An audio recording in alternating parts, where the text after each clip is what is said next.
राजनीति के किरदार।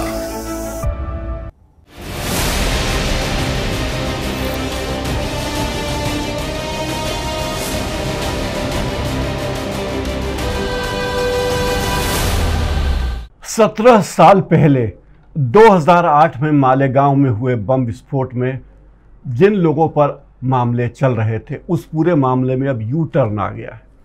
एनआईए ने मांग की है कि प्रज्ञा ठाकुर और अन्य आरोपियों को कड़ी से कड़ी सजा दी जाए। पहले ये खबर आई थी कि एनआईए ने इस मामले में प्रज्ञा भारती को फांसी या मृत्युदंड की मांग तक कर डाली थी, लेकिन बाद में वो खबरें हटा ली गई। शायद कुछ दबाव रहा होगा। महाराष्ट्र के नासिक जिले के मालेगांव में 29 सितंबर 2008 को एक बड़ा बम धमाका हुआ था। उस बम धमाके में 6 लोगों की मौत हो गई थी और 100 से ज़्यादा लोग घायल हो गए थे। रमज़ान का महीना था। मृतकों और घायलों में, हताहत होने वाले लोगों में सबसे ज़्यादा, क्या कहना चाहिए, 100% मुस्लिम लोग थे। मस्जिद के पास हुए इस बम धमाके में जिन लोगों को आरोपी बनाया गया था, कहना चाहिए, उनमें बीजेपी की पूर्व सांसद प्रज्ञा ठाकुर, कई 6 लोग शामिल थे। इन लोगों ने इस मामले को अंजाम दिया था, बम विस्फोट को, और जिस मोटरसाइकिल से विस्फोट हुआ था वो प्रज्ञा भारती के नाम पर थी। इस मामले में प्रज्ञा भारती पकड़ी गई और बाद में वे राजनीति में सक्रिय हुए। जमानत पर रहते हुए वे सांसद बनी। नवंबर 2024 में मुंबई की एनआईए की विशेष कोर्ट ने मालेगांव बम धमाके में लगातार गैर हाजिरी के कारण प्रज्ञा भारती के खिलाफ जमानती वारंट जारी किया था, क्योंकि यह मामला अपने अंतिम चरण में था और प्रज्ञा भारती गवाही देने के लिए नहीं जा रही थी। कोर्ट ने उन्हें 13 नवंबर 2024 तक हर हाल में पेश होने के लिए कहा, वरना उनकी गिरफ्तारी तय थी।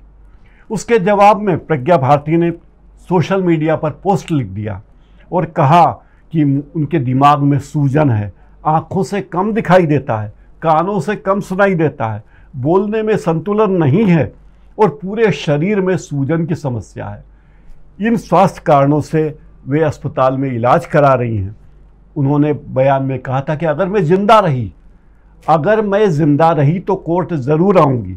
मानो कोर्ट पे एहसान किया हो। खैर, उन्होंने कांग्रेस पर लगातार ये आरोप लगाए कि कांग्रेस अत्याचार का रास्ता अपना रही थी। कांग्रेस की हुकूमतों ने प्रज्ञा भारती पर बहुत ज़्यादा प्रताड़ना दी और उन्हें शारीरिक रूप से, मानसिक रूप से कष्ट दिया।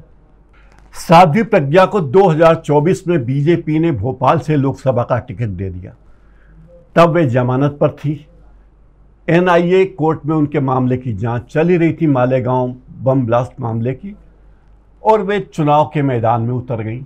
सामने थे मध्य प्रदेश के पूर्व मुख्यमंत्री और कांग्रेस के दिग्गज नेता दिग्विजय सिंह।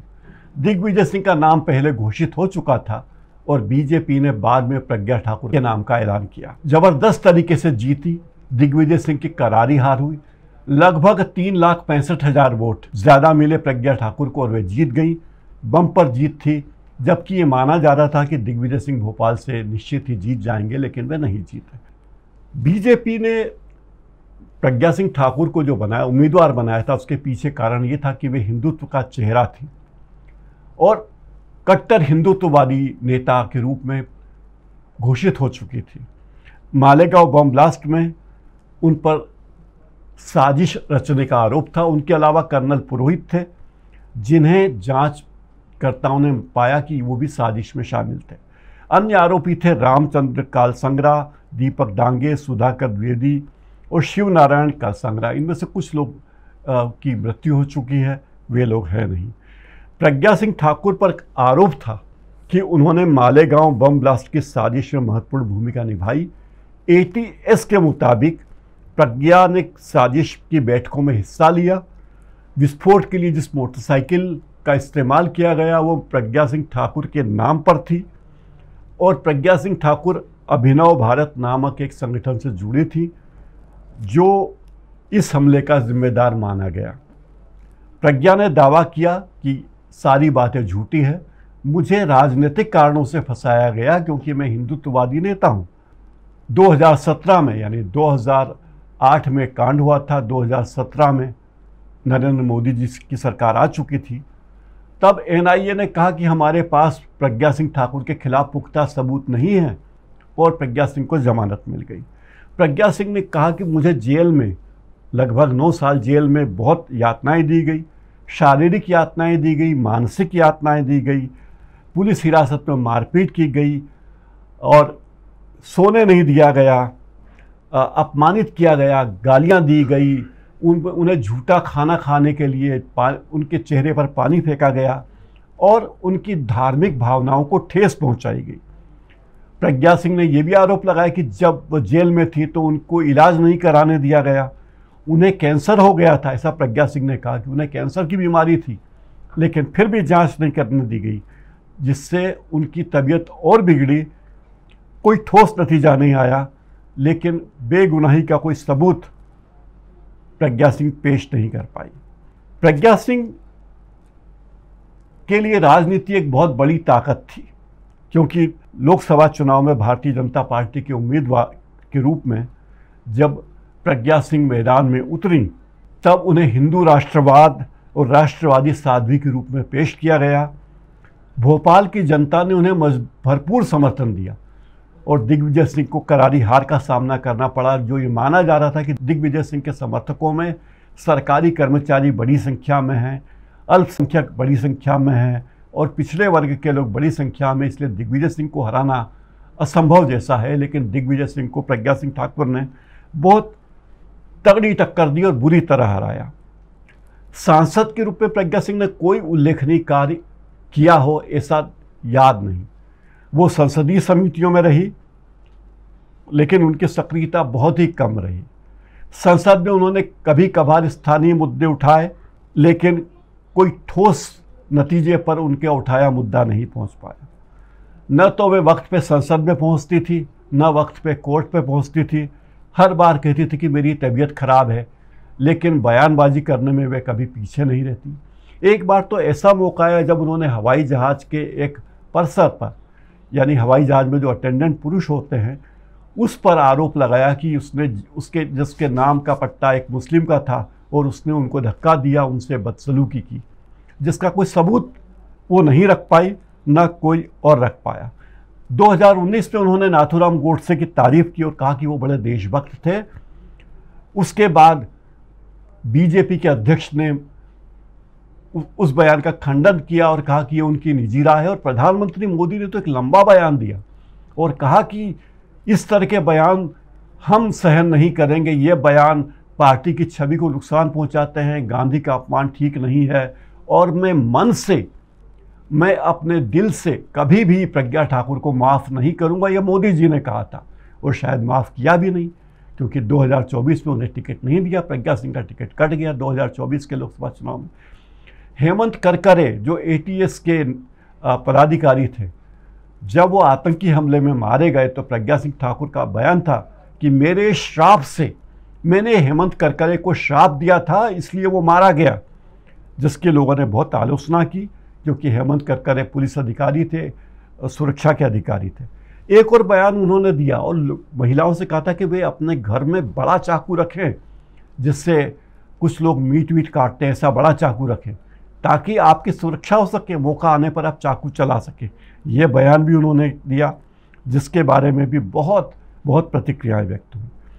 दिसंबर 2020 में एक कार्यक्रम में प्रज्ञा ठाकुर ने कह डाला, क्षत्रिय को क्षत्रिय कहो तो बुरा नहीं लगता, ब्राह्मण को ब्राह्मण कह दो बुरा नहीं लगता, वैश्य को वैश्य कह दो बुरा नहीं लगता, शूद्र को शूद्र कह दो बुरा लग जाता है। कारण क्या है समझ नहीं पाते। इस बयान के बाद लोगों ने कहा कि यह बयान बहुत अपमानजनक है और प्रज्ञा सिंह ठाकुर को अपनी जुबान पर लगाम रखनी चाहिए। इस तरह से किसी का अपमान करने का उनको अधिकार नहीं है। दलित और पिछड़े समुदाय के बारे में इस तरह की शब्दावली का इस्तेमाल करना सहन नहीं किया जाएगा। ये भी कहा गया कि वो हिंदू समाज के नेता नहीं है, हिंदू समाज को बांटने वाली नेता हैं। वे हिंदू समाज के टुकड़े टुकड़े कर देना चाहती हैं, इसीलिए ब्राह्मण, ठाकुर, वैश्य और अन्य वर्ग में वो भेदभाव कर रही हैं। सोशल मीडिया पर और मुख्य धारा के मीडिया ने इस पर बहस छेड़ दी। बीजेपी की ओर से उन पर कोई औपचारिक कार्रवाई नहीं हुई। जून 2022 में प्रज्ञा ठाकुर ने कह दिया था कि भारत हिंदुओं का था, है और रहेगा। शिव मंदिर था और है, उसे फव्वारा बोलना गलत है। मुस्लिमों और विधर्मियों शब्द पर वो बहुत जोर देती हैं। विधर्मियों द्वारा हमारे धर्म के बारे में गलत टिप्पणियां की जाती हैं।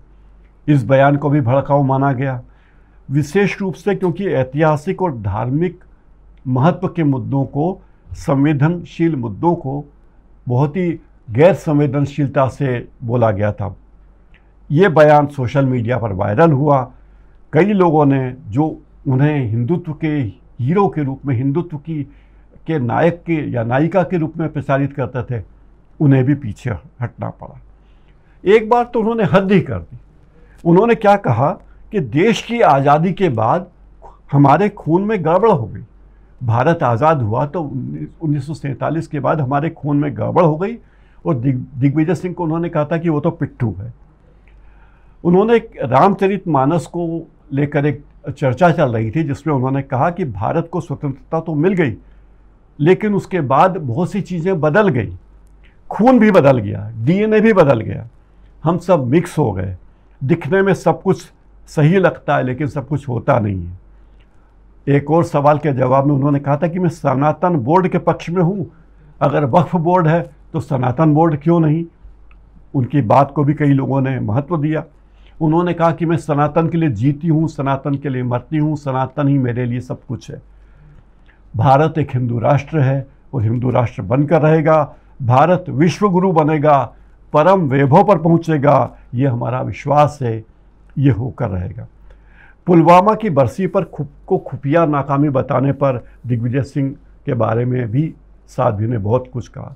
उन्होंने कहा कि मैं उस व्यक्ति के बारे में बात ही नहीं करती क्योंकि उसे कांग्रेस ने स्थायी कर रखा है। मैं तो इतना ही कहूँगी कि देश की बदनामी और देश का, सैनिकों का, इंटेलिजेंस का मनोबल कम करने का काम करते हैं वे हमेशा पिट्ठू की तरह बोलते हैं। वे पूरे कुएं में भांग घोले हुए हैं। यहाँ किसको सलाह दें। मीडिया के बारे में भी वे बहुत कुछ बोलती रही हैं और मीडिया के लोगों को भी उनके अनमोल वचन सुनने को मिलते रहे हैं। प्रज्ञा भारती एक ऐसी शख्सियत है जिनके जितने बयान संसद में हटा दिए गए उतने शायद ही किसी सांसद के हटाए गए होंगे।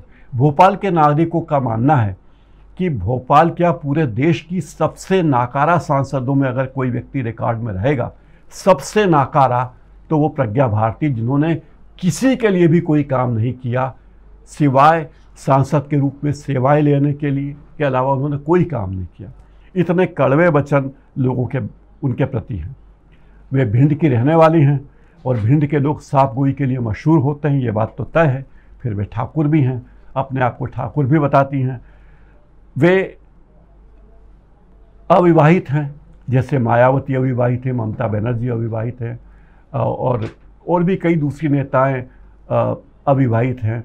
जयललिता अविवाहित थी, ऐसे वो भी अविवाहित हैं। लोग कहते हैं कि वो फुटबॉल और बास्केटबॉल खेलती रही हैं, लेकिन कभी उनका कोई फ़ोटो वगैरह तो आया नहीं। अब एनआईए की अदालत ने जो अपना पाला बदला है, जो एनआईए कह रहा था कि कोर्ट में सबूत रखने के लिए हमारे पास कुछ भी नहीं है, उस एनआईए ने एन मौके पे कह दिया है कि पूरे मामले में प्रज्ञा भारती दोषी है और उनको कड़ी से कड़ी सज़ा दी जानी चाहिए। मांग तो उनको मृत्युदंड तक की गई।